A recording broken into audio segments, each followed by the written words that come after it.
how are you? Hey, how are you? Good, thank you. Hey, it's good, great to talk to you. We loved this movie. I mean, we really loved it. Good.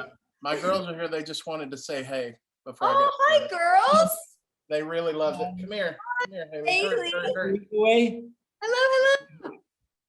And then this is my one of my other girls here, What are their names? Natalie, and this is Haley. Come up, Haley. Natalie and Haley. Haley, our names are kind of like twins. And they're in musical theater too, so I thought it'd be cool if they got to say hey to you. Oh, I love that. Hi, guys.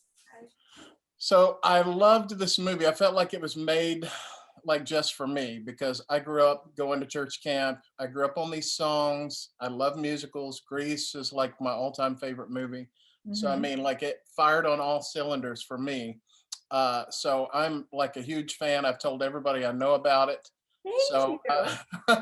I'm an That's what evangelist. we need. You're our marketing. We love it. Yeah, I'm an evangelist for the movie. So so many people are like, oh, I didn't know that existed. But I think what I like about it is it's fun, it's not cynical, it's not pandering or anything like that. So, will both of you, Bailee, you can go first, talk about what appealed to you about it and your whole journey with the movie. I think what appealed to me is the same things that thankfully appealed to you when you watched it. I obviously I love the idea of getting to do a movie for the entire family whenever I can. So when the opportunity came and presented itself, it was a no brainer. I had been wanting to do music myself for a really long time, but figuring out how I was going to introduce that publicly was always like a question. So it felt like the script answered that immediately. And I've always been very vocal about my faith. It's just a huge part of me. So the fact that that element was also in there, but it didn't feel as if it was flashy or too showy or like if you weren't down that journey yet right now in your life that you couldn't watch this and find something for your heart and for your soul. And so I loved it all as a whole and feel very grateful and humbled to be a little part of it. For me, it was definitely the character, as well as the dramatic moments around that character. I started in theater in Chicago doing a little bit of drama work, took a little break from that to do some comedy, some half-hour multicam material. And coming back to a single camera, film like this with those dramatic moments was just really refreshing for me. And really the allure was in Will's depth. I mean, the same character we see playing with his toys in the cabin is the same character who eventually breaks down in anger on the road. And it's just such an interesting, intriguing character. So I heard this was a rushed shoot, right? That you everything had to fall right. And I was just talking to Corby about the seasons changing. You didn't want the water to get too cold. So talk a little bit about this. This seems like it might be a steep learning curve for a movie like this to learn all the songs and the choreography and all that. It It was took, go ahead, Bailee. no, go Kev. No, I was just going to say it took a lot of rehearsal. Part of the reason why it kind of looks effortless and it comes together so well is because we prepared so much and rehearsed so much to make it look effortless. And we were successful in that, which I was very excited about and happy about. But really, it was just constant preparation, constant hard work to get to the movie that we eventually got.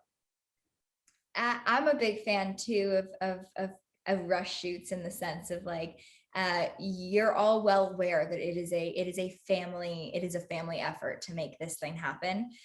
So I think for all of us, it's so exciting that we found our home with Netflix. It's because it feels like the little movie that could, with a whole lot of love that was poured into it, and to now get to be having this dream that we all felt.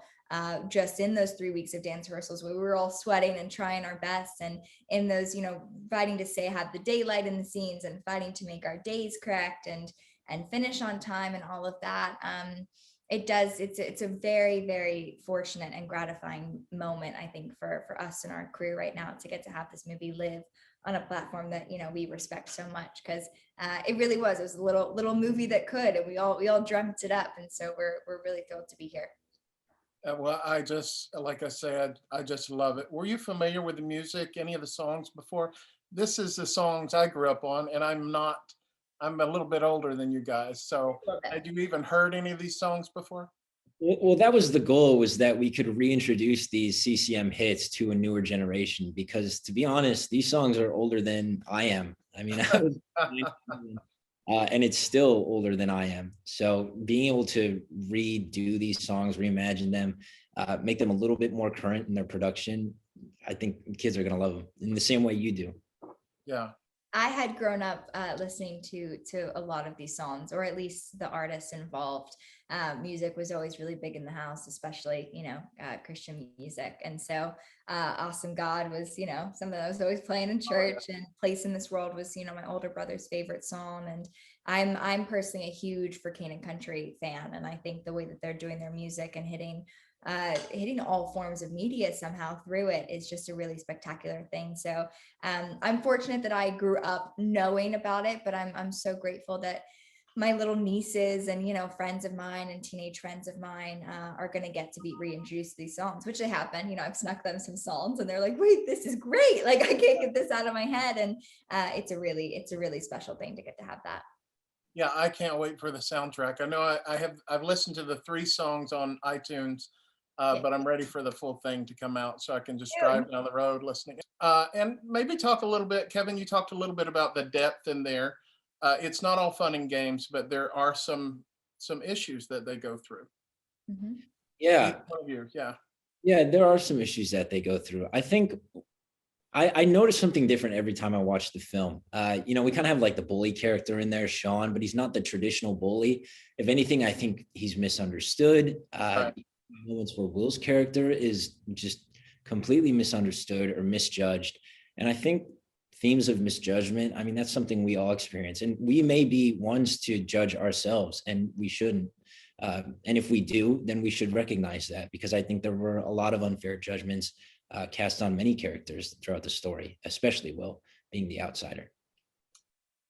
Well, thank you so much. This is like one of the best things I've seen lately. It's one of my all-time favorite faith-based Christian movies ever. Oh my goodness. I mean, I felt like I was watching Grease again. And like I said, Grease is my favorite movie. That And is the loveliest compliment. Thank you. thanks for saying hey to my girls. I have one more that's in here, but she's hidden. Never mind. What's her name? Hannah. Hi, Hannah. Bye, Hannah.